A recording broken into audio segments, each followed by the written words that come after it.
Aide, ¿cómo estás? Bienvenida. Bien, gracias. Gracias. Nos da mucho gusto tenerte por acá. Igualmente. ¿Cómo le explicarías a un niño de 5 años lo que haces para vivir? Pues, híjole, qué difícil. Si no puedo explicarle a un adulto. Le diría a un niño de 5 años o una niña que trabajo buscando que cualquier persona pueda pasar un día extraordinario en un lugar hermoso. Okay. Me gusta. Te pedí que eligieras 3 cartas para que te presentaras. Uh-huh.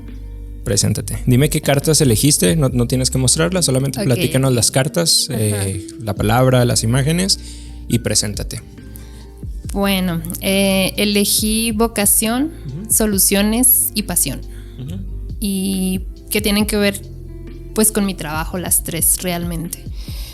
Vocación, que tiene que ver en el sentido de que siento que tengo una gran vocación por el servicio público, primero que nada, y por mi profesión. Pasión, porque procuro, tanto en mi vida personal como en la laboral, hacer todo con mucha pasión, ¿no? Siempre es como algo, si soy así, todo o nada. Uh-huh. Y soluciones, porque estas mismas 2 cosas, la vocación y la pasión, ¿no? Me han llevado a hacer que las cosas sucedan. Entonces siempre estoy buscando como, no importa que no existan los medios o los recursos, siempre busco cómo solucionar las cosas. Cómo hacer que las cosas sucedan. Uh-huh, exacto. ¿Estudiaste artes plásticas? Sí. ¿Qué te llevó a estudiar artes plásticas? Cuando estabas ahí en prepa, cuando estabas decidiendo qué estudiar, ¿por qué decidiste estudiar eso? Yo siempre desde chiquititita, o sea, desde que me acuerdo, quise estudiar arquitectura. Era así como mi sueño en la vida. Y cuando salí de la prepa, o sea, y nunca busqué otra opción, otra alternativa, nada, siempre arquitectura. Ibas a ser arquitecta. Ajá. Y cuando entré saliendo de la prepa, entré a arquitectura. Uh-huh. Y ahí descubrí que pues no era lo mío. Okay. No sé, pues ya eran como otras cosas más técnicas. Que no. Y realmente ahí tomé una clase, nos daban una clase como de dibujo técnico, pero no me acuerdo cómo se llamaba la clase, no. Pero tenía que ver mucho con la acuarela. Okay. Que yo nunca había usado pues ese medio. Nunca pinté, nunca dibujé, nunca nada. Bueno, siempre dibujo técnico, cosas así, pero nunca medios artísticos. Y pues resultó que era buena en acuarela, ¿no? Y el maestro que me daba la clase me dijo, ¿por qué no estudiaste artes plásticas? Y yo pues no sabía ni siquiera que se podía estudiar artes plásticas, ¿no? Entonces ya me salí de arquitectura y entré a artes plásticas. ¿Cuánto tiempo duraste en arquitectura? 1 año. 1 año. Sí. Y desde que entraste a artes plásticas supiste que... Sí, ya ahí me quedé. Eso era. Sí. Bueno, y luego te gradúas, ¿y qué te lleva a convertirte en museógrafa? Uh-huh. Bueno, primero, ¿qué es un museógrafo? Bueno, como tal, o sea, me hice museógrafa y museóloga y museo todo en la práctica, ¿no? Profesionalmente no lo soy. Uh-huh. ¿Existe la profesión de existe la carrera y la maestría, tanto en museografía como en museología, en la Ciudad de México. Uh-huh. Me parece que en Guadalajara ya hay también la opción, pero aquí en el norte no. Y igual, ¿no? Yo tampoco sabía que existían esas carreras, o a lo mejor las hubiera escogido desde un principio. Uh-huh. Pero el museógrafo es en realidad quien pone en escena las obras de arte, ¿no? Uh-huh. Que traduce como que lo que el artista quiere mostrar en un museo. Y el museólogo pues es tal cual el que hace de todo en el museo, ¿no? El que se dedica a ver todos los aspectos que tienen que ver con gestión, con diseño, con museografía, recursos, etcétera. Ya es como más amplio. Ok, el curador. El curador pues puede trabajar o no en el museo directamente, más bien trabaja de la mano del artista. Uh-huh. Se encarga también, ¿no?, de establecer como o de aterrizar un diálogo del artista con el público. Okay. Como qué quiere decir el artista. El curador es el que empieza a amalgamar todas las emociones y contextos que pueda tener ese artista. En términos de la música, por así decirlo, o de la escritura, sí. El curador sería algo así como un editor. Sí. Y el museógrafo sería como un productor. Exactamente. El productor es el que hace que las cosas sucedan. Ándale. Y el editor es el que tiene como el ojo para ayudarle al artista a traducir su arte. Tal cual. Es muy redundante esta pregunta, pero ¿qué es el arte para ti? También qué difícil pregunta. Demasiado abierta. Sí, pues el arte en sí también es una respuesta bien común, sí. Lo es todo, ¿no? Al menos en mi vida el arte es como pues esta forma que tenemos los humanos de expresarnos definitivamente, pero no solo como sensible, ¿no? De pronto el arte lo vemos muy romántico, muy sensible. Sí lo es, pero también tiene esta otra parte muy científica, ¿no? O muy metódica o muy conceptual. No necesariamente es esta idea de florecitas y todo muy bonito, sino también es como el medio de expresión del humano, ¿no? ¿En qué momento te gradúas y qué haces cuando te gradúas?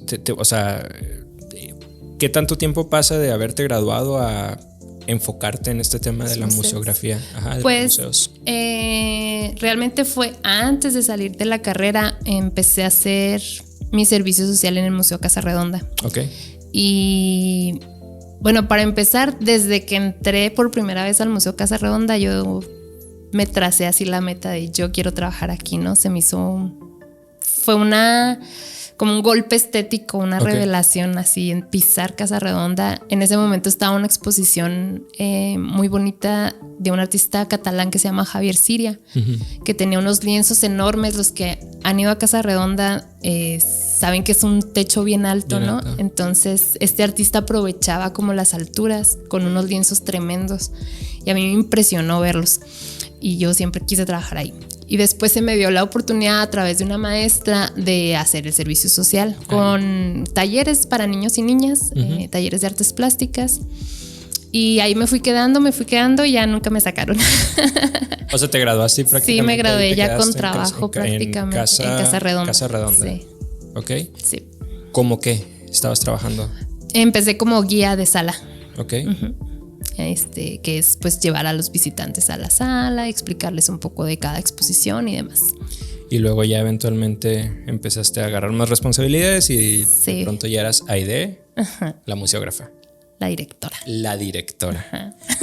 Oye, ¿cuál fue tu primera exposición que te tocó producir o que te tocó trabajar? ¿La recuerdas? Sí, fue una exposición así ya como tal, que yo tuviera la entera responsabilidad. Fue un homenaje que se le hizo a Octavio Paz. Era una exposición de la Coordinación Nacional de Literatura de México, del IMBAL. Y eran fotografías, tenía mucho texto, obviamente. Hicimos ahí pues una producción padre. ¿Cuánto tiempo te tomó? Como más o menos producir una exposición toma alrededor, sin tomar en cuenta las gestiones no burocráticas, sino solamente la producción de la exposición toma alrededor de 3 meses. 3 meses. ¿Y qué sentiste cuando hicieron el corte de listón y empezaste a ver a las personas entrar a la exposición? Genial, estuvo muy bonita. Sí. Me gustaría que hablemos un poco del proceso, del proceso de producir una exposición.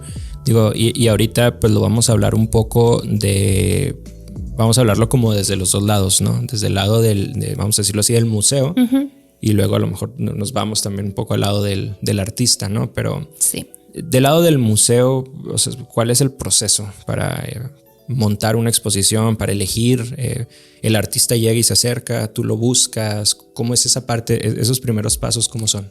Pues es diferente en cada caso, pero en la mayoría las exposiciones llegan al museo de diferentes formas, ¿no? La primera es que un artista envíe su proyecto a exponer, y la segunda puede ser que una persona busque esa exposición en particular, o que nos compartamos entre instituciones las exposiciones, ¿no? Que nos digan, aquí llegó esta, te la paso. Ok.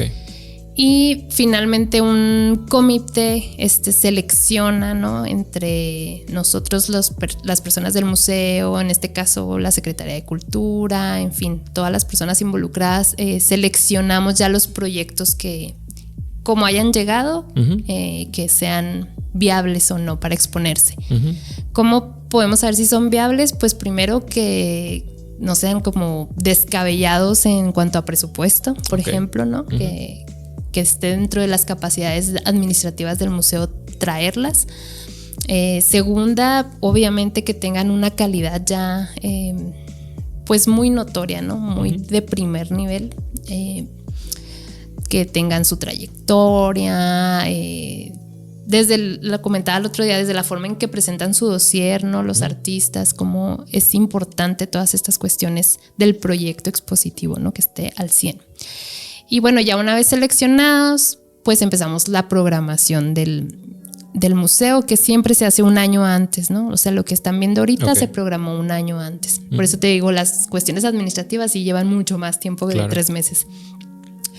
Y bueno, durante este año antes ya el artista con su fecha pues va produciendo su obra, por supuesto. Empiezan a ver las cuestiones ya de logística, de traslado, si no es de aquí de Chihuahua, ¿verdad? Si es de otras partes, pues ver cómo le vamos a hacer para traer la obra, el embalaje, todas esas cuestiones que son externas a nosotros, por así decirlo. Y trabajan sus textos. También es muy importante en una exposición los textos, ¿no? Curatoriales, precisamente, que es el discurso del artista en el museo. Y ya se empieza a trabajar más a detalle, acercándose a la fecha, te digo, unos 3 meses, las cuestiones de diseño. Nosotros le decimos diseño museográfico, pero pues tiene mucho que ver con el diseño gráfico, por supuesto. Y con la arquitectura también, ¿no? De cómo vamos a plantar en el espacio los elementos, tanto las obras de arte como todo lo que incluya la exposición, ¿no? A veces ya ves que traen, no sé, ropa o no sé, la paleta del artista, los textos, ya se empieza a ver como la tipografía, selección, en fin, ya como más pulidito todo el diseño museográfico. De eso se encarga específicamente la museógrafa. Y pues luego ya viene el proceso de montaje, que es como lo más bonito del museo, creo yo, que implica desde preparar la pared en donde vas a colgar un cuadro, no sé, tapar los agujeros, resanar, pintar, lijar, etc., lo que se tenga que hacer para que la pared quede perfecta. Y luego ya pues empezar a acomodar los cuadros, ¿no? De cómo sea, y eso implica pues no solo el montaje, sino también cuestiones de iluminación, por ejemplo, ¿no? El diseño de iluminación también es importante. O sea, es una puesta en escena realmente. El tema del dinero, ¿cómo funciona en una exposición? O sea, porque ahorita me decías, hay carpetas, ¿no? O dossiers, o sea, supongo que yo llego con una propuesta de una exposición, te la presento, y ya una vez que el comité la acepta, o sea, ¿qué pasa? Porque obviamente montar una exposición cuesta dinero, ¿no? O sea, hay recurso público, el artista paga la puesta en escena. ¿Cómo es esa parte? La verdad es ¿Se buscan patrocinadores o cómo es? Puede ser de muchas maneras también. Obviamente el museo en este caso es público, es decir, que se maneja con recursos públicos, en este caso estatales. Y como en todos lados, pues la cultura es como lo último de lo que se acuerda, ¿no? Entonces los presupuestos son bastante limitados, no son como quisiéramos. Pero si el artista, yo le digo al artista, yo solo tengo hasta esta cantidad, ¿no? Si el artista puede invertir en su exposición, que no debería ser, pero bueno, a veces pasa, sucede, ¿no? De hecho, y supongo que hay fondos, ¿no? O sea, también hay otro tipo de fondos, supongo que privados o exactamente. Que o sea, el artista, muchos de los proyectos artísticos que vemos en museos son porque traen un fondo, traen un fondo atrás. O son una beca, son resultado de una beca como estas que nos comentaban ahorita, ¿no? Estatales, nacionales, privadas.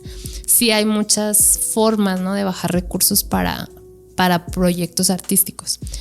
Y otra parte, pues, que es muy importante también en cuanto a los recursos, pues es el mantenimiento del museo, ¿no? Que eso sí, pues nos corresponde completamente a nosotros. Entonces también a veces el recurso público no alcanza y hay que estar buscando cómo hacerle. Mencionabas ahorita de una exposición que te tocó ver cuando estabas en prepa, que usaban los lienzos. Ah, sí. Ajá. Digo, y ahí me entró la duda. ¿La obra debe adaptarse al museo o el museo debe adaptarse a la obra? Digo, porque entiendo que me decías que él aprovechó los... Ajá. Pues yo creo, y siempre se los comento a cualquier artista que expone en Casa Redonda o en cualquier museo, pues sí estaría bien padre que aprovechen el espacio, ¿no? Uh-huh. Si tú sabes que vas a exponer en un museo pequeñito, de paredes muy chiquitas o de paredes muy delgadas que no soportan tanto peso, pues no les vas a enviar un mármol, ¿no? Gigante. Claro. Pero si tienes la posibilidad, porque obviamente muchas veces tú artista ya tienes tu proyecto hecho, ¿verdad? Y no tienes por qué cambiarlo al espacio. O sea, ahí el museógrafo es el que tiene que saber cómo montar dichas piezas para que funcionen. Pero si sí tienes la oportunidad de hacerlo, hay que aprovecharla, yo digo, como artista, ¿no? Como museo, como museógrafo, ¿qué tanto puedes tú meterte en la obra del artista? O sea, eso es totalmente queda del lado del artista, del curador, uh-huh. O sea, tu tema es producción. Sí, o sea, yo no le puedo decir al artista, ay, qué fea métele más diseño. Así, ay, le faltó rosita aquí. No, la obra del artista pues es totalmente independiente, individual, uh-huh. ¿no? En el caso de los artistas individuales. Solamente puedo trabajar en función del espacio. Ok. Uh-huh. ¿Cómo cuántas exposiciones se montan en un año? Alrededor de 8 exposiciones montamos. Ok. En Casa Redonda. 2 meses más o menos. Sí, duran aproximadamente 2 a 3 meses. Vámonos al lado del artista. ¿Qué debe contemplar un artista al momento de presentar uh-huh. un proyecto en un museo para montar una exposición? Primero que nada, los hacks. Profesionalismo total, ¿no? O sea, si yo te digo, necesitas enviarme tu dossier, uh-huh. pues, y no sabes qué es un dossier, pues ya desde ahí, ¿no? ¿Cómo aspiras? Hay algo que ajá. Tu carpeta, pues, tiene que estar súper profesional siempre, uh-huh. ¿no? A veces uno dice, el diseño no cuenta, sí cuenta, o sea, uh-huh. visualmente te atrae, ¿no? Y más si vas a exponer obras de arte, pues primero que nada, buenas fotografías, ¿no? Inviértele. Si no sabes, si tú no puedes tomar esas buenas fotografías de tu obra, inviértele en contratar a un fotógrafo que sí pueda, uh-huh. ¿no? Si no puedes escribir un buen texto de tu obra, pues inviértele en que un amigo, una amiga te ayude a escribirlo, ¿no? Uh-huh. Obviamente págale también a ese amigo y esa amiga de su trabajo. No sé, o sea, que cada detalle de tu presentación sea así lo más profesional. O sea, es una inversión que tiene que hacer el artista, creo yo. Y segunda, pues, como perder el miedo, ¿no? A veces también decimos, ay, yo nunca he expuesto en ningún museo, nunca me van a aceptar en tal museo. Pues no sabes si no lo intentas, ¿no? Creo que muchos artistas han expuesto así porque lo mandan y muchos se quejan, dicen, ay, a mí nunca me han aceptado, pero pues nunca has mandado. Justo te iba a preguntar por ahí, ahorita mencionabas, cuando estábamos hablando del lado del museo, uh-huh. mencionabas que una de las cosas que toman en cuenta para saber si aceptan o no un proyecto, pues tiene que ver con el reconocimiento, ¿no? del artista. Sí. Pero luego te pones del lado del artista y está el famoso síndrome del impostor y sí. Yo no soy tan bueno y todos son más buenos que yo, mi obra todavía no está tan lista. Uh-huh. Pero ¿cómo le puede hacer un artista que está iniciando? ¿Cómo le puede hacer un artista hacer un artista que todavía a lo mejor no ha tenido su gran exposición uh-huh. para encaminarse a tener esa gran exposición cuando todavía no es una persona o una firma reconocida, pues? Sí. O sea, ¿cuáles deberían de ser esos primeros pasos para irse haciendo un nombre, pues? Pues participar en todas las exposiciones que se pueda de manera colectiva. Creo que eso es como un muy buen recurso, ¿no? Uh-huh. Y que se da mucho aquí en Chihuahua, por cierto. Que puedas exponer en cualquier colectiva, o sea, si sea en la cafetería, o sea, donde sea, para poder ir perdiendo el miedo, ¿no? Y también ahí encuentras reacciones de la gente que si tú eres artista creador y quieres o esperas un público, pues por ahí. Empezarte a ser un nombre. Sí, y también hay muchos concursos a nivel nacional, estatal, federal, las famosas bienales, ¿no? De arte, entrarle a esos concursos. Te van a rechazar 1000 veces, pero también en una de esas te quedas, ¿no? Y las bienales te dan muchísimo prestigio a nivel nacional. Ok. E internacional, por supuesto.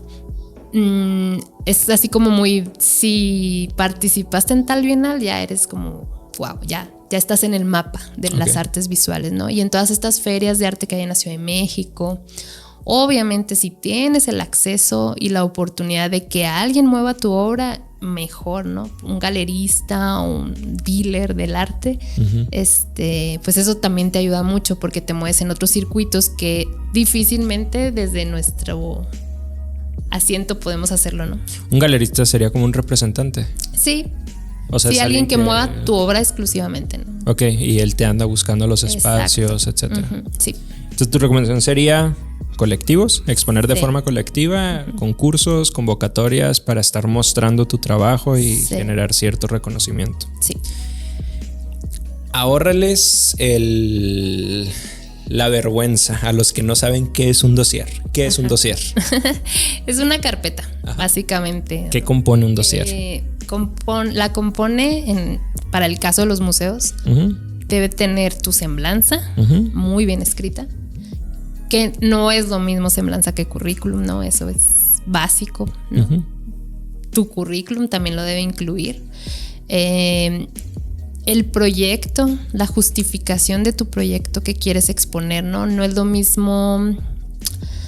Pues ahí está mi trabajo en Instagram, ¿no? Chécalo. Sí, o sea, no. Ahí te mando un drive. ¿Qué quieres exponer en Casa Redonda? ¿O cuál es el trabajo en particular que tú quieres mostrar, ¿no? Por lo regular, los artistas trabajan así por proyectos. Entonces, pues un proyecto tal cual, así metodológicamente lo que debe incluir un proyecto, ¿no? De justificación, objetivo, sus referencias, etcétera, ¿no? Todo. Sus contextos, demás. Y las imágenes son basiquísimas. Las imágenes de la obra, exactamente. La obra, o sea, ¿se hace primero la obra y luego se busca la exposición o se arma el proyecto y luego se hace la obra? Es lo ideal que al menos ya el 90% del proyecto esté terminado, ¿no? Cuando tú estás solicitando un espacio. Pero luego pasan estas cosas que te digo, programar un año antes pues te da oportunidad de trabajar el proyecto todavía un poco, ¿no? O ¿sucede que tú como museo invitas a los artistas? Sí. ¿O es más? Sí, sucede. Sí sucede, pero de todas formas se somete a consideración, ¿no? Ajá, sí. Y ellos arman su proyecto, etcétera, etcétera. Sí, pero por lo regular, cuando un museo invita a un artista es porque ya vio el proyecto en algún lado, ¿sabes? Ya tiene cierto reconocimiento. Ajá, exacto. Ok. Vámonos a la parte un poco de la administración de una, o sea, de una exposición. El artista por lo general no se le da lo administrativo, ¿no? El artista le gusta crear. ¿Qué experiencias has tenido por acá? ¿Has tenido alguna anécdota que tú digas, uy, no tienes que dar nombre, no, pero aquí fíjate que sí batallé porque querían... Sí, pues muchas. Poner una cabeza meca arriba de un Tesla o por ejemplo, no sé. Sí, definitivamente, también siempre lo digo, creo que hoy en día sobre todo, ¿no? La artista deben pensar mucho en esa parte también de la profesionalización, de pensar ya en números, ¿no? Ya no podemos tener otra vez esta idea romántica de que el artista nada más pinta. O sea, ¿no? Para empezar, pues ¿qué artista vive de su arte hoy en día? ¿No? Es muy difícil. Los hay, por supuesto, pero es difícil. Es difícil. Y pues tienen que regularizarse en cuestiones de Hacienda, también siempre lo digo, ¿no? A lo mejor nosotros como gobierno también es difícil entender, ¿no? El artista de que, ay, ¿por qué me está pidiendo pintura? No sé. Tal, no la tengo, pero pues el artista la necesita, ¿no? Claro. Nos falta como entender también a nosotros la parte artística, pero al arte también le falta entender la parte hacendataria. Es importante. Y como anécdotas, pues no sé, muchas así de sí, yo quiero, te voy a colgar una escultura, no sé, padrísima, con tu techo altísimo, te hice caso y sí voy a usar la altura del techo, pero nunca me dijiste, ¿no? Y piensas que yo de la noche a la mañana voy a sacar una grúa para subirme. Ajá, exacto, ¿no? Como esas consideraciones también hacia el museo, como que piensan que lo tenemos también todo a la mano, ¿no? Y no, pues no. Hay meses para poder conseguir un color. De a tiro. Sí. El artista, ¿tú qué opinas de esto que te voy a decir? ¿El artista debe crear para sí mismo o el artista crea para las personas que van a mirar su arte? Pues depende. Creo que hay artistas que sí son muy artistas, ¿no? En ese sentido que tenemos en el imaginario de lo que es un artista. Uh-huh. Y que pintan para ellos, ¿no? Y que si exponen o no exponen, o si a la gente le gusta o no le gusta, pues lo tiene sin cuidado, ¿no? Uh-huh. Lo tiene totalmente sin cuidado. Si en el camino tiene la buena fortuna de que a alguien le guste su obra y la compra, genial. Pero si no, pues no le afecta en absoluto, ¿no? Pero hay artistas que sí, que también están para como... se van acomodando a los gustos del público y también eso está genial. O a los gustos del museógrafo o a los gustos del curador, ¿no? Ya saben como que compre ese galerista, por ejemplo. Claro. Y está bien, ¿no? También de algo hay que vivir. Hay que comer. Sí, exactamente, nos gusta comer. Ya ahorita platicamos un poco del curador, del museógrafo. ¿Qué otras figuras hay en el proceso de montar una obra? O sea, ¿qué otros perfiles hay? Hablaste ahorita de un dealer de arte. O sea, sí. ¿Qué más figuras podemos encontrar en este mundo? Pues los mediadores. Que son interesantes. Sí, los mediadores tienen que ver con las cuestiones educativas, ¿no? De cómo también, un poco como el curador, pero ya más aterrizado, cómo vamos a traducir todas estas obras de arte al público, ¿no? Y también cómo los vamos a considerar en nuestros montajes. Por ejemplo, un caso muy clásico, ¿no? Es a lo mejor el museógrafo mide 2 metros de alto y pone las obras a su altura, ¿no? Claro. Pero el mediador nos va a decir, acuérdense que vienen niños, que vienen niñas, ¿sí? O sea, ¿cómo le vamos a hacer para que los niños puedan ver esa pieza? Entonces ahí es cuando el museo tiene que conocer perfectamente a su público, ¿no? Obviamente nunca le vas a dar gusto a todos, pero sí tratar de abarcar tus grupos más específicos. Y igual, ¿no? Al revés, como ya están las obras ahí, ¿cómo le vamos a hacer para que el público se relacione con ellas, ¿no? Que no sea solo la visita obligada de la escuela, por ejemplo, de que, pues me mandaron y paso y veo y ya me fui y no me quedé con nada, ¿no? Como te decía al principio, ¿cómo le explicas a un niño qué es mi trabajo? Pues ese es el trabajo del mediador, ¿no? Hacer extraordinario, o sea, que su visita al museo sea un día inolvidable, ¿no? Ok, como un diseñador de experiencias. Cuando estés grande, te acuerdes de ese día que fuiste al museo, ¿no? O si estás teniendo un día terrible, fuiste al museo y salgas ya con una sonrisa, ¿no? El mediador entonces generalmente está del lado del museo. Exacto. O sea, es parte del equipo. Sí, es parte del equipo de los museos. Ok, ¿qué más? Suena como la Liga de la Justicia.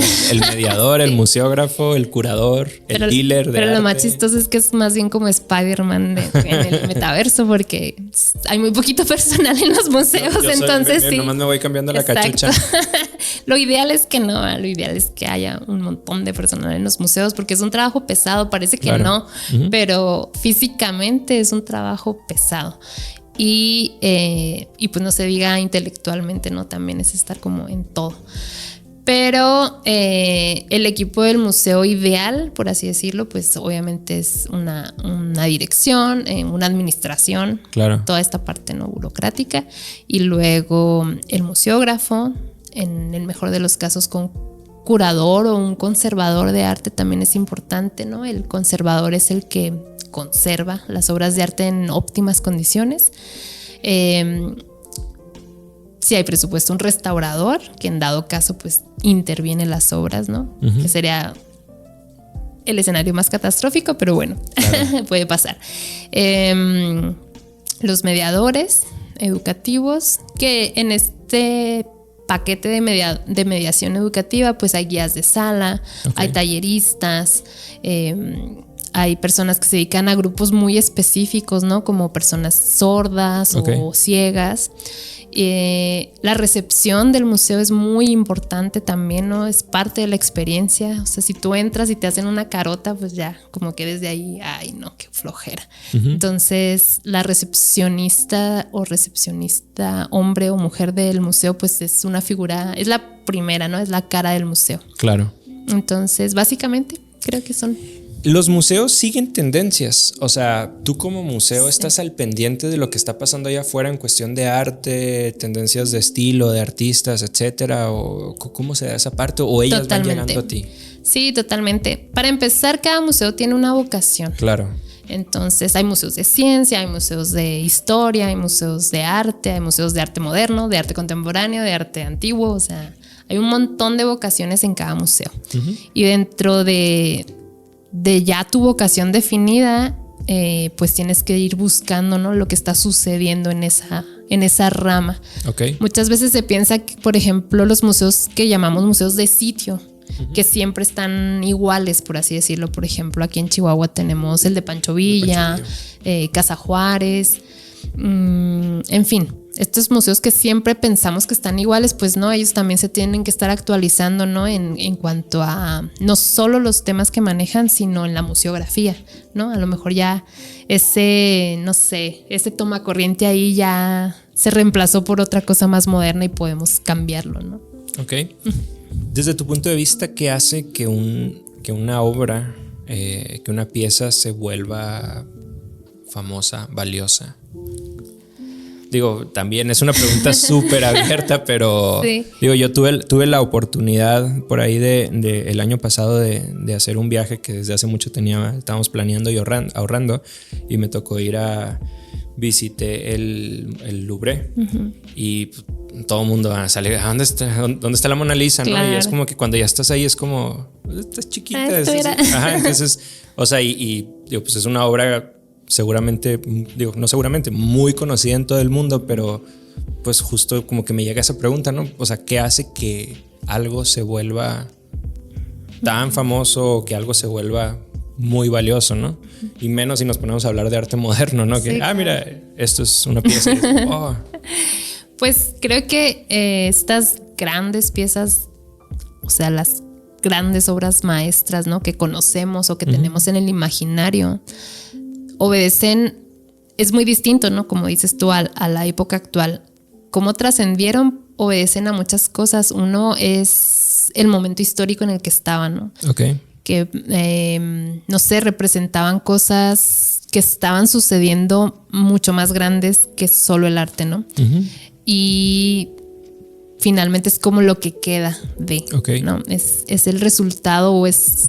Terminan siendo una anécdota de todo un momento histórico. Es como el punto histórico de algo, o es la referencia histórica de algo. Aparte de que eran unos genios, ¿no? Por supuesto, también tiene mucho que ver la genialidad con la que pintaban o esculpían o hacían música o hacían letras. Y también pues que eran muchos menos, ¿no? Eran como, no sé, una aguja en un pajar. Entonces resaltaban mucho más. ¿Cómo se hicieron tan virales, por así decirlo? No sé, no tengo idea, porque cómo pasas a la historia, ¿no? Claro. No sé, a lo mejor como la Mona Lisa, nomás era cosa de ponerla en un museo muy famoso para hacerla famosa, ¿no? Y creo que también está un tema de pues no sé si sea hablar de disciplina o más bien de cantidad, ¿no? Porque luego pasa que vemos la gran obra y resulta que no es esa. No, o sea, pero no, a mí me ha tocado, o sea, que ves la gran obra y luego ves que ese artista pues tiene muchas otras cosas, claro, y solo esa obra fue la que repuntó. Destacó. Sí, el arte, como te decía al principio, no solo es esto sublime y bonito y romántico, ¿no? El arte implica mucha disciplina, mucha técnica, mucho conocimiento. Es prácticamente algo científico, yo lo digo así. No es así como, siéntate y dibuja así por arte de magia algo. Claro que tiene que ver el talento, ¿no? Pero, o sea, cualquiera puede dibujar, cualquiera puede pintar, todos lo hacemos, de hecho. Pero la disciplina y el estudio son vitales, ¿no? No puedes pretender hacer una obra de arte sin traer nada de conocimiento detrás, ¿no? No solo de la técnica que estés haciendo, sino de todo el contexto, ¿no? Un artista tiene que saber de todo, tiene que estar enterado de absolutamente todo. Y creo que cuando a esa técnica, a esa disciplina le metes esa carga cultural, esa carga histórica, le das como un porqué, ahí empiezas a crear cosas interesantes. ¿No? Sí. ¿Te has arrepentido de alguna exposición? No digas nombres, pero sí, así que digas de que ya cuando la estabas montando, de que por Dios, ¿qué hicimos? Claro que sí, muchas veces. Lo que pasa es que muchas veces también vuelvo a lo mismo, pues es un museo público y tú sabes, hay encargos, ¿no? Claro. Entonces a veces te llegan así cosas que, híjole, dices, no puede ser. Y es muy feo eso porque a mí me pasa, por ejemplo, yo para llegar a mi oficina pues tengo que atravesar prácticamente todo el museo. Entonces es ver durante 3 meses eso que no quieres ver todos los días, ¿no? Es decir, así. Te tienes que poner la cachucha de mediador, así, a ver, arregla esto, mediador. Ándale. Sí, no, sí me ha pasado. Oye, ¿y tú como museo local, como museo público, tienes alguna obligación, alguna carga por promover el talento local a los artistas locales? Sí, totalmente. Como te comentaba al principio, pues parte de mi trabajo es la vocación en el servicio público. Y como servidor estatal, pues lógicamente en primer lugar deben de estar los artistas locales. Y como te comentaba, pues ya siento que los artistas locales de estas nuevas generaciones se han salido de lo local, ¿no? Okay. Han traído nuevas tendencias, están yéndose a otros lugares, conociendo otros lugares, fortaleciendo su conocimiento y aportando cosas muy, muy, muy interesantes al arte local. Y creo también que estos, no necesariamente hablando, o sí, de nuevas generaciones, pero también entiendo que estas nuevas generaciones o estos nuevos artistas también conocen, o sea, dominan bastante bien este tema de lo hiperconectado. Entonces creo que también saben darse a conocer y saben autopromoverse de forma más eficiente, de forma más efectiva. Sí, tienen otros recursos definitivamente, ¿no? En muchas cuestiones. Lo comentaba con otro amigo que es artista, que como pues ya el hecho de subir, a lo mejor no tú súper actual subiendo tu cuadrito a Instagram y ya piensas que con eso ya te diste a conocer, pero la verdad es que no. Un artista de las nuevas generaciones pues sabe que implica subir tu trabajo a redes sociales, ¿no? Que no es solo subir la foto, sino que tienes que producir un video, tienes que hablar más de la obra, no sé, hay 20,000 cosas que yo ya ni sé, pero sí, definitivamente tienen otros recursos muy, muy padres. Nada que ver, pero me acordé, perdón, ahorita hablando de artistas locales, me acordé de una anécdota, me contaron, no me tocó estar, Germán de hecho me contó, así que no sé si fue charra o no fue charra porque le gustaban mucho las charras, pero me contó de una vez que le tocó estar en la visita de un artista conceptual, un artista conceptual. No sé dónde venía, que iba a ser una exposición, entonces hicieron una fiesta, ¿no? Organizaron una fiesta, entonces ya empieza la fiesta y este artista toma una cinta como tipo masking tape, pero de color rosa o verde, así como fluorescente. Entonces mientras estaba la fiesta, él se pone a poner así una línea alrededor de toda la fiesta, por todas las paredes. Y luego ya, pum, termina y ya como que... Esto es, y ya todo el mundo aplaudió y todo el mundo siguió en la fiesta y es como, esto es arte. Sí. Eso es el arte. Sí. Hoy en día. Sí, pues bueno, son también nuevas tendencias del arte conceptual. Es todo un tema, pero seguramente sí pasó. ¿Tienes algunos ejemplos de estos nuevos artistas o de este talento que comentas hoy en día está surgiendo acá en Chihuahua? ¿Algunas menciones que quisieras hacer? Pues sí, fíjate, todo el año pasado, sí, bueno, cerramos, la programación empezó en marzo del 2023 y acabó ahora en marzo del 2024. La dedicamos 100% al arte chihuahuense. Okay. Entonces expusimos y tratamos que fuera arte contemporáneo, ¿no? Okay. Y pues... a las personas que expusimos me parece que hicieron un trabajo súper digno, ¿no? Muy, muy, muy actualizado, con temas muy variados, pero el resultado era como muy interesante, ¿no? Empezamos con Alba Rubí Acosta, que generó una exposición que se llamaba Habitar y Construir, mapas emocionales de Villas del Real. Era una exposición muy local, ¿no? De una colonia de Chihuahua que a lo mejor en otro contexto alguien no la podrías pensar que no se entendería, pero lo que hablaba era sobre la vivienda social, ¿no? Sobre esta serie de casas que se construyen igual en masa. Como los y las habitantes lo van transformando conforme pues las habitan. Y el resultado fue una exposición interactiva padrísima, a mí me gustó muchísimo, es producto de una investigación social que hizo Rubí muy importante, o sea, no fue como del lado creativo artístico, sino viene de una investigación social, ¿no? Eso también es interesante. Sí. Después tuvo Raúl Urías con Árida, que también fue como un cambio en su carrera porque bastante. Él es diseñador, ¿no?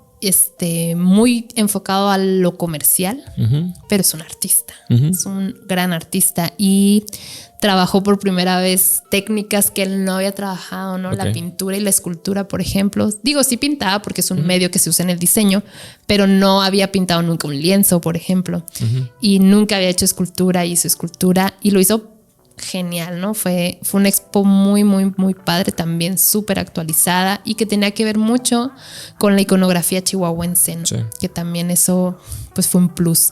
A la par de Raúl estuvo Adán Sainz, maestro ceramista, escultor, que también después de muchos años de una investigación también tremenda, muy diferente, ¿no? Más enfocada a lo personal, muy introspectiva.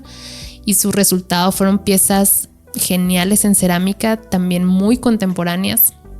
Y él pensó mucho en el espacio, por ejemplo, ¿no? Sí hizo piezas para el espacio. En el Inter estuvo Nortejiendo, que también son unas chicas que están revolucionando, ¿no? El arte textil, que su fin no es estar en los museos y finalmente están en los museos porque están haciendo ruido. Y luego cerramos con César de la Riva, que expuso una exposición que se llamó Sentido Paisaje. Era pura pintura en gran formato y pequeñito formato, pero de arte abstracto, ¿no? Tradujo el paisaje también, una investigación de los paisajes de Chihuahua desde un punto de vista muy antropológico, lo tradujo a arte abstracto. También ya no es como tan común ver pintura, ¿no? En un museo, en un museo de arte contemporáneo. Entonces su exposición fue muy padre. También hizo un mural ahí en sitio de más de 5 metros en una semana, ¿no? Y estuvo genial, también fue un lujo. Y a la par de César estuvo Paola Rascón con su serie de Cholos, que es una serie que ha ido trabajando y transformando, ¿no? Hasta esta última, que es una edición especial que también hizo para el museo y pues bueno, que también retrata un proyecto muy en específico que trabaja Paola ya desde hace muchos años. Son artistas quizá una generación como más arriba de los nuevos, a los que me refería ahorita. Sí, claro. Pero finalmente son los que ya han avanzado todo este trayecto, ¿no? Para poder estar en Casa Redonda. Que han salido, exacto, que han vuelto. Ya tienen un peso a nivel nacional importante y me parece que pues lo dieron todo para el museo. También son súper generosos, ¿no? Porque le invirtieron a sus trabajos personales de manera extraordinaria. ¿Qué pasa cuando un artista expone después de la exposición? O sea, ¿qué pasa con las piezas? Asumo que son de ellos, las recogen. Sí. Pero también, ahorita que me estás platicando de todo esto que sucedió, que ya sucedió durante el año pasado, ¿qué pasa si uno como chihuahuense quiere conocer la obra de estos artistas? ¿A dónde tiene que ir? O sea, ¿tiene que esperar uno de nuevo una exposición del artista? ¿Cómo funciona esta parte? Pues como son artistas nuevos, por así decirlo, obviamente todos tienen sus redes sociales activas, sí, Y una parte importante del trabajo de nosotros como museo es buscar o gestionar que estas exposiciones no se queden aquí, ¿no? Que salgan. Entonces buscamos que se muevan otros espacios. Te pones la cachucha de galerista. Sí, aunque no cobro. Pero sí es apoyar al artista también en este sentido, al artista local, a que su trabajo se promueva dentro y fuera del estado, ¿no? Buscarles otros espacios, por ejemplo, tanto la de Adán Sainz como la de César se van a ir a Juárez, al Museo de Arte Moderno, Museo de Arte nada más se llama. Estamos ahí en pláticas. La de Raúl Urias se va a ir a Portland, creo que me dijo hace poco. Qué padre. O sea, se mueven. Es que exponer en un museo tan importante como es Casa Redonda sí es un salto para un artista, ¿no? Porque de ahí le vienen otras cosas. Otras oportunidades. Exacto. ¿Cuál es la realidad de los museos en Chihuahua? En general. En general. Y si quieres cerrar la pregunta sí. diciéndome si ahorita llegaran algunas personas de fuera, generalmente cuando tú vas a una ciudad, visitas museos, conoces, si ahorita llegan unas personas de fuera, ¿qué itinerario les armarías aquí en Chihuahua? Pero empieza platicándome de la realidad de los museos en Chihuahua. Pues hay como varias realidades, ¿no? Tuve la oportunidad de trabajar en Casa Chihuahua también un tiempo y es un museo súper visitado. Sí. Pero siento que los museos del centro son visitados porque es un paso lógico, ¿no? O sea, tú vas pasando por la calle y, un museo, voy a entrar. Voy a entrar. Ajá, por un lado. Por otro lado, son museos que tienen que ver con la historia regional. Entonces, son visitas obligadas de las escuelas, ¿no? Y por otro lado, tienen propuestas interesantes, ¿no? Siento que, por ejemplo, entonces en ese sentido podemos hablar de grandes masas en museos de Chihuahua, sí tienen números impresionantes. Pero por otro lado, museos como Casa Redonda, que están alejados de la urbe del centro histórico, siento que son museos que solamente vas porque quieres ir, ¿no? O sea, no es como voy pasando y entré a Casa Redonda, porque aparte los separa una explanada enorme de cemento, ¿no? Que de pronto te dice, pues, ¿dónde está Casa Redonda? Para empezar, ¿no? Mucha gente ni siquiera sabe dónde está Casa Redonda. Entonces el esfuerzo por atraer al público es mucho mayor. Y no necesariamente es que querramos las grandes masas, ¿no? Porque también un museo de arte contemporáneo es complicado, ¿no? O quieres ir a visitarlo sola, o pues ya más tranqui, ¿no? Es como distinto el movimiento que ocurre en Casa Redonda. Y hay muchos museos, siento yo, en Chihuahua hay muchos museos en el estado. Muchos museos comunitarios, es un punto muy importante. ¿Qué es un museo comunitario? Un museo comunitario es un museo independiente que no tiene recursos públicos ni privados ni nada. Puede tenerlos, pero por lo regular nace de una comunidad.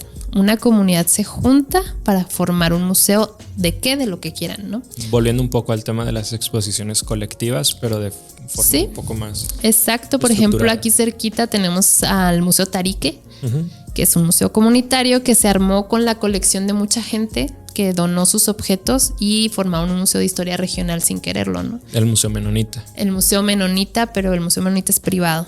No es comunitario. No es comunitario. No. Pero en fin, hay un montón de museos comunitarios, hay un montón de museos privados, que son los menos, pero por ejemplo, en recomendación, el Museo Menonita es una joya, ¿no? Me encanta ese museo, se me hace precioso. Hay museos universitarios, públicos, estatales, municipales. Hay museos federales que son por lo regular los del INAH. Y creo que estamos pues bien parados, ¿no? Que hacemos bien las cosas en Chihuahua en cuanto a museos. En general, todos mis compañeros y compañeras de museos nos hemos formado igual, ¿no? De manera muy empírica, pero actualizándonos mucho. Entonces, ves producciones de calidad. Por supuesto, no siempre y no en todos lados, pero en general creo yo que cuando tú vas a una exposición en Chihuahua la disfrutas, ¿no? Porque está bien hecha la producción. Y el itinerario. Tiempo, antes del itinerario, me surgió la duda de si yo en este momento quisiera entrar en algún lugar a ver toda la lista de todos los museos en Chihuahua. ¿Existe ese lugar? No. Ha habido esfuerzos, por ejemplo, municipio hizo un mapa pero es un mapa que ofrecen sus puntos turísticos. Y aparecen los museos. Ajá, y ahí están los museos. No sé si en alguna plataforma digital. Pero no hay, pero realmente, ¿no ubicas algún lugar donde quiero visitar museos de Chihuahua, comunitarios, no comunitarios, nada? No hay un mapa así como digital, no. Ahora sí, piérdele el miedo. Dime cuál es el itinerario que armarías de 1 o 2 días a alguien que viene de fuera. Pues obviamente en primer lugar el museo más bonito del mundo es Casa Redonda. Casa Redonda es un museo único porque es un museo que está emplazado en lo que eran antiguamente los talleres de ferrocarril. Y es el único edificio en su tipo que queda en todo el país, ¿no? Okay. Entonces es importante, como patrimonialmente hablando, conocerlo y visitarlo. Y luego pues tiene esta ventaja que aparte de ser un museo antiguo, tiene arte contemporáneo, ¿no? 2 salas de exposición de arte contemporáneo. Definitivamente Casa Chihuahua es una joya también, para conocer la historia de Chihuahua, y también un poco de arte tienen. Y el calabozo de Hidalgo, ¿no? Que es fabuloso. De Chihuahua me encanta en Delicias el MUDECH, el Museo del Desierto Chihuahuense. Es un museo muy bonito para toda la familia. O sea, hay chicos y grandes se divierten, tienen de todo, tienen plantas, tienen animales, tienen dinosaurios. ¿Qué más quieres, no? Es un museo muy bonito. Sí, no, claro, obviamente. Aparte es como museográficamente muy bonito, ¿no? Está muy bien cuidado, su mantenimiento es muy, muy bueno. Como te comentaba, en Cuauhtémoc está el Museo Menonita, que es muy bello, que además te atienden de maravilla. O sea, no sé, es como de primer mundo. Yo nunca me imaginé, fui apenas hace como 2 años a ese museo. No lo conocía y ni me llamaba la atención, ¿no? Pero cuando entré me quedé sorprendida de la calidad que tiene. O sea, es un museo de primer mundo, literal. Mucho que aprenderle al Museo Menonita. Y en Cuauhtémoc también está el Museo de la Ciudad, se llama. Es donde estaba el mirador de Cuauhtémoc. Y están presentando, o sea, ya han tenido al maestro Felgueres para empezar, ¿no? O sea, son exposiciones de mucha calidad, le están invirtiendo muchísimo a llevar arte de todo para Cuauhtémoc, ¿no? Entonces me hace muy valioso. ¿Y qué más? ¿Me estás dejando la quinta fuera? ¿No? Ah, perdón. Sí. No te creas, no. Es que los museos que son como muy... O sea, hay museos de cajón que por supuesto tienes que visitar Casa Juárez, Quinta Gameros, el Museo de Pancho Villa. El otro día se me hacía bien padre, unas amigas que vinieron de México, querían ir al Tarique y estaba cerrado. Les dije, pero ahí arribita está el de Pancho Villa, ¿no? Que yo regularmente no voy, pero es una visita obligadísima, y aparte es muy bonito y es otra dinámica, ¿no? Porque ese museo, fíjate, es el único museo militar en Chihuahua. Entonces lo maneja la Sedena y es como también divertido ver otra dinámica, ¿no? Ahí sí es de no toques, no te muevas, no respires, no nada, pero es un museo muy bonito. Entonces, pues bueno, aparte de los obligados, ¿no? Hay museos muy interesantes, y en Juárez el Museo de Arte de Ciudad Juárez es bellísimo, es una joya de la arquitectura, más exposiciones también muy contemporáneas, le están tirando mucho al arte contemporáneo. Como chihuahuenses, ¿en dónde estamos como consumidores de arte? ¿Qué tanto nos falta? ¿Qué tanto arte consumimos? Pues creo que sí estamos como flojos en general. También lo noto mucho, por ejemplo, apenas como que comenzamos a relacionarnos como museo, por ejemplo, con la Facultad de Artes, ¿no? Que sería como un paso obligado. O yo lo veía desde que yo era estudiante de artes, que no íbamos a los museos, o nos enfocábamos únicamente en las artes plásticas, ¿no? Y no íbamos al teatro, no íbamos a conciertos, no íbamos a ver a la orquesta, no sé, es como que muy casado con algo. Y ya no hablemos de los que no estudian artes, ¿no? Como estamos muy alejados como sociedad chihuahuense de todas las expresiones artísticas. Y se me hace triste porque son gratuitas, la mayoría son cosas muy accesibles, ¿no? Por ejemplo, visitar Casa Redonda te cuesta 22 pesos. 11 si tienes credencial, ¿no? De estudiante, maestros, o sea, y los domingos es gratis. Hasta de manejar, ¿no? Así. Sí. Y si no traes, pues pásale, o sea, no pasa nada. Pero es un recorrido que dura aproximadamente 1 hora, o sea, te quita 1 hora de tu domingo, que es gratis, ir, visitar el museo y luego ya te vas y comes o haces lo que haces usualmente los domingos, ¿no? Siento que quizá tenemos como muy fuera del mapa ese tipo de experiencias. Que sabemos que podemos ir a esas cosas. ¿Y a qué crees que se deba? O sea, es un tema, digo, el famoso, es un tema cultural. Sí. Pero será, o sea, va por ahí, es un tema de promoción, es... Definitivamente. Volvemos al tema del artista contra el arte, o sea, si es el arte o el producto. Creo que tiene mucho que ver eso con la difusión, ¿no? Nos quedamos nosotros como institución cortísimos, ¿no? En cuanto a la difusión. Digo, que me queda claro que también es un tema de presupuestos. Sí, o sea, pero también estas nuevas opciones, ¿no? Que hay, o sea, hay 20,000 maneras ya de hacerlo. Ajá, y no lo hacemos. O, bueno, eso por un lado. Y por otro lado también está como en el imaginario de la gente el sacralizar los museos, ¿no? Pensamos que son espacios sagrados o que si no voy vestido de una forma no me van a dejar entrar, que son carísimos, que me voy a estar ahí todo el día aburrida, que hay mucha gente, no sé, hay como muchos estigmas alrededor de una visita al museo porque nos obligaron de chiquitos a ir, ¿no? Fue como algo, como cuando la gente, ¿por qué no lee? Porque te obligaron a leer un libro en la primaria, un libro fatal, y ya no tuviste oportunidad no le diste la oportunidad a otros, ¿no? Porque pues ya te casaste con ese esclavismo de, tuve Julio que leer Verne, el Quijote. Ajá.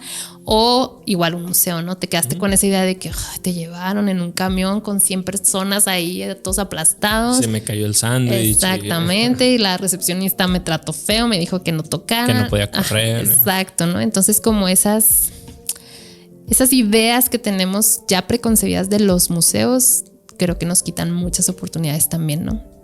¿Cómo cambiarlo? Pues, no sé, qué difícil, pero es trabajo de los mediadores, ¿no? De crear estas experiencias muy favorables, muy positivas. Sí, sí, estar como generando siempre estas, pues, nuevas experiencias, ¿no? Por ejemplo, ir a una inauguración de un museo. A veces ni ves la obra, pero vas y te tomas tu vinito o convives con otra gente o escuchas al artista y ya después dices, voy a volver, ¿no? Es como un primer acercamiento. Sí, creo que la figura del mediador, que la estoy conociendo en este ámbito, creo que, o sea, creo que es una gran responsabilidad. Sí. Y a lo mejor yo hablaría un poco del tema de tendencias, ¿no? Claro. Obviamente de los artistas y todo esto. Te digo, en esta experiencia que tuve, esta oportunidad que tuve de ir por allá, pues sí, por ejemplo, ¿no? Me tocó darle la vuelta a todo el museo y pues sí, hay muchas cosas, claro. Hay mucho arte, algunas cosas te gustan más, otras cosas te gustan menos, pero luego, literal, caminando, me topé una casa, un pequeño museo de arte moderno. Y la neta me gustó un chorro, sí. Compré unos libros, compré unas postales, unas bolsas. Tenían una pieza de Banksy. O sea, tenían así como, digo, era algo que a mí en lo personal, me gustó mucho y viví muy padre la experiencia, ¿no? Entonces, pues yo creo que es una combinación de todo, ¿no? De la experiencia, porque era literal, había una experiencia muy padre, ¿no? Todo el recorrido, por donde entrabas, por donde salías. Y pues yo creo que es el tema de que en gustos se rompen géneros, claro. ¿No? Sí, totalmente. O sea, como te decía, la vocación de cada museo, ¿no? Yo siento que a Casa Redonda no vas a fuerza, ¿no? Es difícil que a alguien le guste el arte contemporáneo. Mucho depende de nosotros, ¿no? Es nuestro trabajo hacer. No, pues no que te guste, no te podemos obligar a que te guste, pero que te resulte algo ahí. La promoción es, digo, ya nomás volviendo hablando de este tema de la promoción, es responsabilidad la promoción de una exposición como tal. ¿Entra dentro de este presupuesto del proyecto de la expo? Sí, pero también ¿se lo dejas al artista? No, o sea, es nuestra. Que por ejemplo entiendo que Raúl lo hizo bastante bien, ¿no? Sí, exacto. Fíjate, hablando de expos tendencia, ¿no? Raúl fue una de ellas y obedece a muchas cosas. Uno, pues que obviamente él ya tiene su fama, ¿no? Claro. un diseñador con fama internacional. Y tiene muchos amigos, ¿no? Aquí es la persona que se va y vuelve, ¿no? Entonces eso jala mucho. Pero aparte vimos el tipo de obra que hizo Raúl, jaló mucho público nuevo que no teníamos en Casa Redonda, ¿no? Muchos jóvenes, jóvenes tipo estudiantes, ¿no? Universitarios, que por lo regular, te digo, no van al museo. Y eso dio pie a que ya son público cautivo del museo, ¿no? Están ya como interesados en qué está sucediendo. Y el artista, en este caso Raúl, pues le metió a publicitar como pudo en todos sus medios, ¿no? Igual todos los artistas lo hacen, pero creo que sí es como el énfasis de hacerlo con más punch. Aide, pues muchas gracias por habernos visitado. La verdad, me dejas muchas ideas en la cabeza y créeme que también te vamos por ahí a exprimir, te vamos a tocar la puerta para que nos claro recomiendes que sí. Personas para tener por acá. Y digo, me gustaría cerrar preguntándote, ya con todos estos años de experiencia que tienes y partiendo de que tú también eres creadora, pero eres una creadora que además tuvo la oportunidad de estar en el lado administrativo, burocrático, ¿no? ¿Qué le dices, qué consejos le dejas a esa creadora, a ese creador que está apenas iniciando, que está apenas haciéndose o empezando a hacerse un nombre? Ya con toda esta experiencia, ¿qué consejos le darías? 2 o 3 consejitos. Que salgan de Chihuahua, definitivamente, que no se queden, no quiero decir que Chihuahua sea malo, ¿no? Para nada, pero siempre hay la oportunidad de salir, o sea, no es una limitante el dinero, para nada. Tienen que ir a México, tienen que visitar un montón de museos, tienen que ir a otros estados en donde los museos son muy importantes, ¿no? En México en general tenemos museos de primera. Y si te piensas dedicar a esto, tienes que salir de Chihuahua, definitivamente, ¿no? Y puedes salir a través de muchas cosas, ¿no? También que lean muchísimo, que no sean personas que no leen, porque creo que la lectura definitivamente te abre, sí, muy románticamente te abre el mundo, ¿no? O sea, te abre otras puertas que de otra manera no las vas a encontrar. Que estudien otras técnicas, ¿no? Si ya se casaron con una técnica, pues que busquen referencias, o sea, que entendamos que ya todo está hecho, sí, pero hay formas distintas de abordar las cosas, ¿no? Entonces, que no se queden como con que lo que ya me dieron aquí es lo perfecto, lo ideal y no hay otro mundo, no, o sea, hay que enterarse de lo que está pasando fuera de Chihuahua. Y fíjate, o sea, resalto eso que estás diciendo porque este tema de salir de Chihuahua, o sea, creo que va en 2 sentidos y no es, al contrario, no es un tema de hacer o no hacer menos de Chihuahua. No, para nada. Pero yo coincido contigo en una cosa. Cuando sales, o sea, cuando viajas, pasan 2 cosas. Te das cuenta de que hay muchas cosas allá afuera, o sea, conoces muchas cosas nuevas y eso de alguna otra manera te genera. Enriquece. Pero por otro lado, creo que también, al menos es algo que yo he percibido, te das cuenta que tampoco estamos muy lejos en muchos sentidos. Totalmente. O sea, porque luego nos hacemos así como que no, pues acá estamos en Chihuahua, estamos aquí en medio de la nada y allá todo lo fregón está pasando en la Ciudad de México, en Guadalajara.